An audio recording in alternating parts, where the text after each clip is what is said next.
Welcome to The Explainer. Today, we're diving into a fantastic little microfable that totally proves how sometimes the absolute biggest, messiest accidents actually make for the very best stories. Seriously, we've got a clumsy genie, a humble carpet seller, and an entire kingdom brought to tears, but, entirely out of laughter. Okay, let's dive into this. What actually happens when a magic wish goes hilariously, completely wrong? I mean, we're so used to hearing about precise wishes, right? Infinite wealth, absolute power, eternal youth, the usual stuff. But in this story, magic is definitely not an exact science. So what goes down when the magical being in charge of your destiny turns out to be, well, just a little bit clumsy? Well, our narrative starts off exactly how you'd expect. Long ago, this poor carpet seller is trekking through the harsh, blazing desert when, bam, he stumbles right upon an old golden lamp.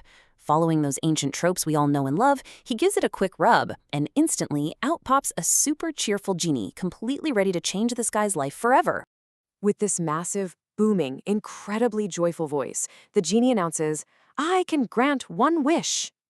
Now, just pause for a second and really think about the sheer magnitude of that moment for our carpet seller. This is a guy who's spent his entire life wandering those hot desert sands, just scraping by to make a meager living, and suddenly, he's staring down total life-changing magic, literally right at his fingertips. It is the ultimate stroke of luck. But, of course, there's a catch. He gets exactly one single wish. That's it. He can't ask for a million different things, and he certainly can't, test out the magic first just to see how it works. The stakes are absolutely astronomical here. Given his immense poverty, you'd fully expect anyone in his shoes to instantly ask for a towering palace, fine silks, or just an endless pile of jewels for himself, right?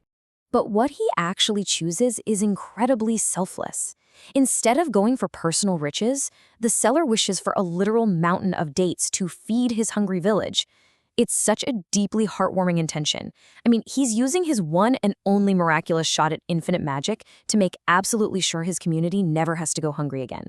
It really sets up this beautiful, noble moment. Let's move to and see how this builds. Because just as that powerful, ancient magic is swirling and forming to grant this noble request, something entirely human happens to our magical being. The clumsy genie sneezes. Seriously, a giant, booming, earth-shaking sneeze right smack in the middle of casting the spell. Now, what's really interesting about this contrast is how that sneeze meant the magic misfired entirely.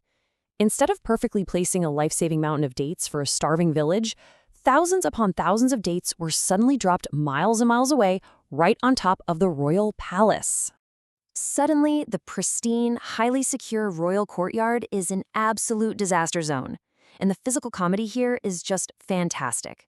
The royal guards, who are normally so stern, totally disciplined, and heavily armored, are completely caught off guard. They instantly start slipping and sliding wildly all over this totally unexpected carpet of squished fruit. And the chaotic mess doesn't just stop with the guards. No, the highly dignified royal ministers, all dressed up in their heavy, fancy robes of state, go tumbling right down the palace steps straight into the sticky, sweet mess. It is quite literally a complete disaster happening at the very highest levels of government. Naturally, you'd probably think heads would roll for this level of royal disrespect and chaos, right? I mean, it's a catastrophic security breach made entirely of fruit. But the tension completely breaks. Why? Because even the king couldn't stop laughing.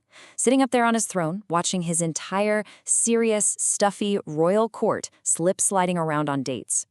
It just shattered all the royal decorum. The sheer absurdity of the whole disaster won the king over entirely.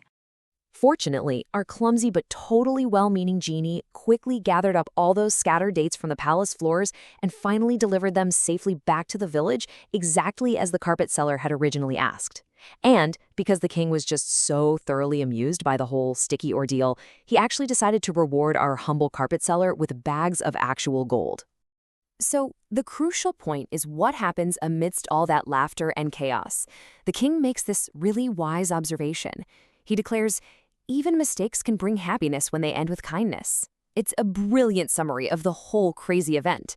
Because the root of the wish was selfless, even a massive, hilarious, magical mistake turned into a joyous celebration for everyone involved. And this brilliantly illustrates how the classic storytelling format from 1001 Nights still holds such immense power today. These themes of magic, sudden fortune, morality, and just really good physical humor, they're timeless. It's exactly why modern creators like @viral_Logi use these ancient, culturally rich narrative structures to capture our attention and go viral today. These formats just effortlessly tap into our fundamental love for a good, unpredictable story. As this little fable reminds us, sometimes the absolute funniest accidents create the best memories. I mean, a sneeze literally turned into a kingdom's laughter and a village's salvation. So I'll leave you with this to reflect on. What is the funniest accident that became your best memory? Thanks for exploring this story with me today on The Explainer, and hey, keep an eye out for the joy hidden in life's unexpected messes.